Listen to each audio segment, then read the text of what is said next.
Hi, what's up, y'all? It's popping in. Steve about to react to this video by Sunny B2. It's titled Beloved YouTubers Who Died as Legends. Oh, I don't know of any YouTubers who passed that I was like watching at one point and they end up passing. But that is gonna happen eventually, you know, like a big YouTuber that we all are aware of, like they pass, like, and that would suck. But I can't think of any at the moment. But anyway, let's see who's on here. Let's watch.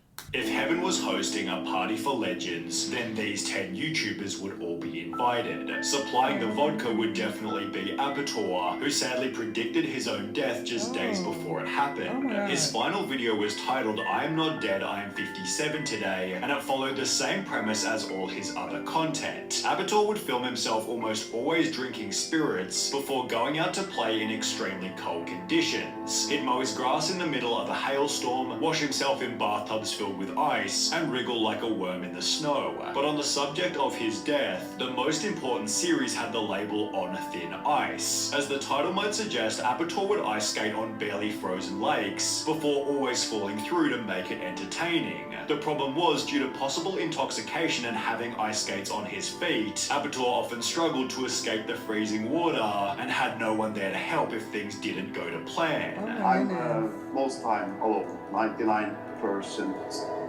On the topic of safety, Apator stated, many regard falling through the ice as life-threatening, but if you know what you're doing and have ice claws, then it's usually fine. He further added with a smile, I shouldn't be cocky, I could very well die out here someday. Apator's final video confirmed this hadn't happened yet, although just 7 days later his 25-year-long partner made a tragic Facebook post. Friday 26 November was a normal Friday. You went to a lake near Kongsberg and you were looking forward to ice skating. You were supposed to film yourself and use it in a video. You sent me a message when you arrived with pictures of yourself in the water. Good conditions, you wrote, but something went terribly wrong. You ended up in the ice water, and this time you did not get up again, as you have done so many times before. In the end, you were picked up by divers and sent by air ambulance to hospital. They did everything they could to bring you back to life, but you had been underwater for too long. Johannes and I were with you when the doctors at the hospital turned off all the machines that had kept your body going. Thank you for everything that you have been to Johannes and me. We have endless good memories and we miss you so indescribably. Apator will be remembered for living his life to the fullest, while Tommy 11 will be remembered for the records that he broke. You see, Tommy had gotten brain cancer at the age of only 12, but dreamed of becoming a famous YouTuber whilst he was still healthy. After 2 months of uploading, Tommy had gained a measly 10 subscribers. However, the Facebook page Velociraptor and its 16 million followers were about to change Tommy's life forever.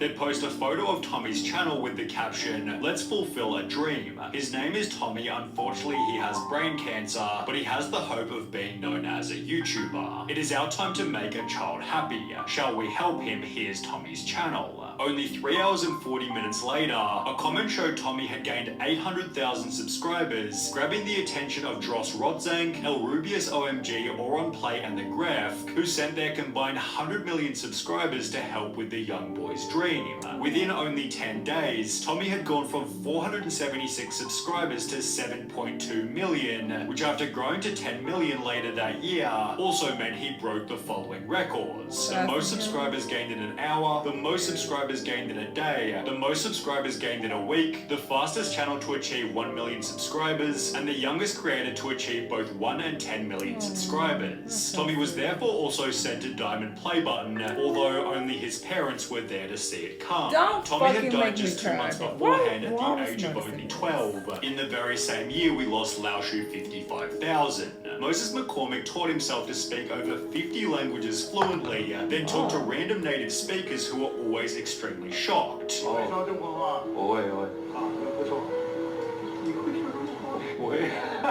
Better yet was when he switched to a second language,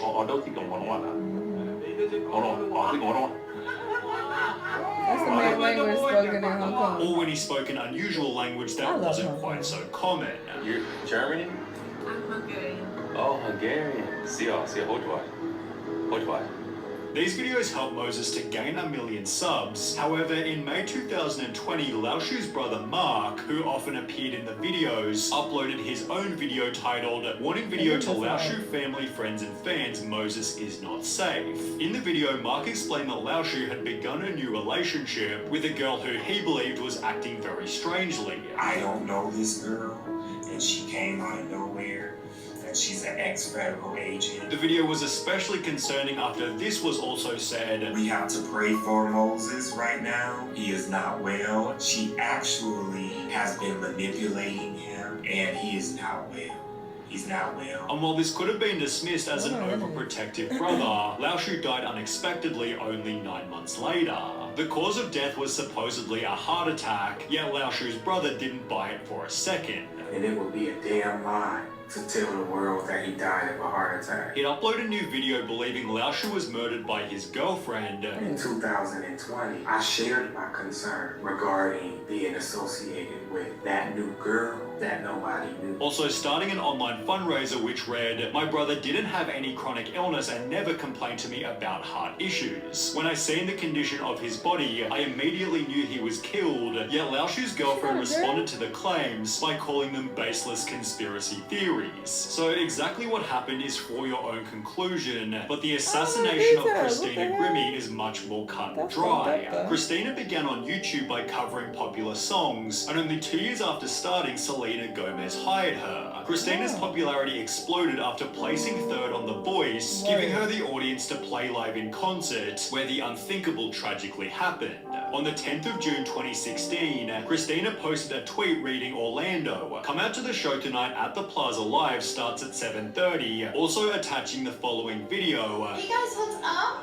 We're in Orlando today. Please come to the show if you live near Orlando, Florida." And as shown by the concert's footage, it went extremely normally. You guys are awesome! Oh my goodness!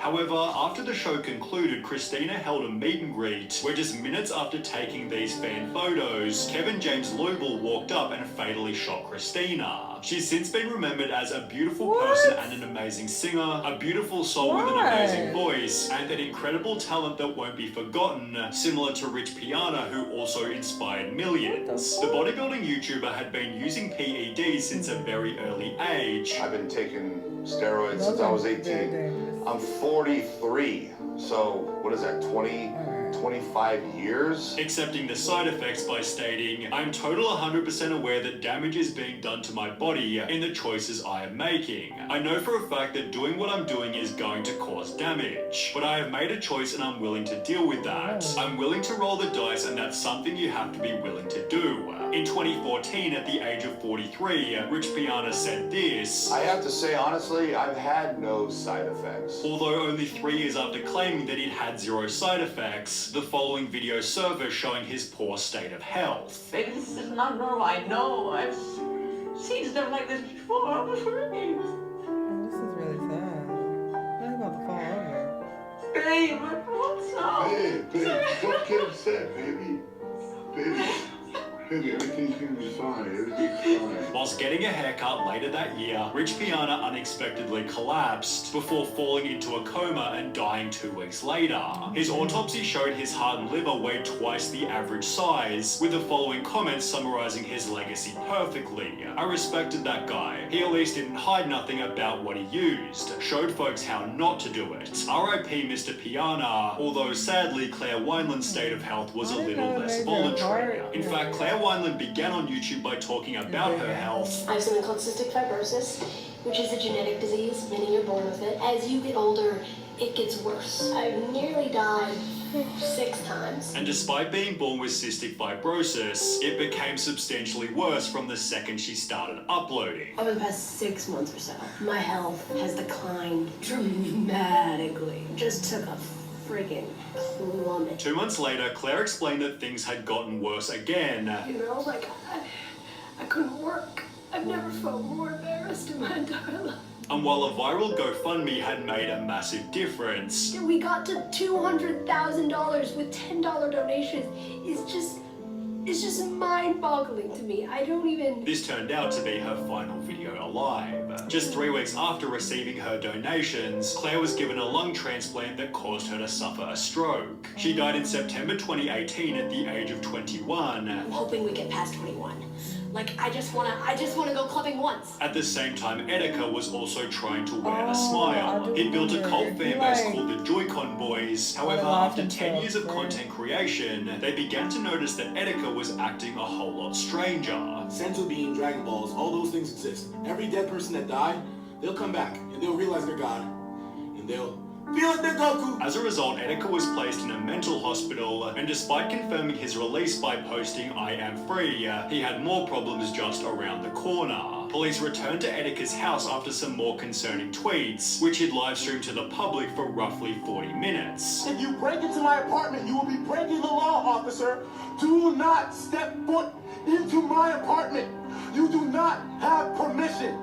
Now leave the premises before I call my lawyer and have him sue you. 2 months later, he'd post a new video titled "I'm sorry." I'm sorry I betrayed your trust. I'm sorry I pushed you all away. I'm sorry I made a clown of myself. After which his phone and bag were found abandoned on the ground. Police then found Etika's body roughly 5 days later, but at least Bernard Albertson's life had a much more wholesome ending.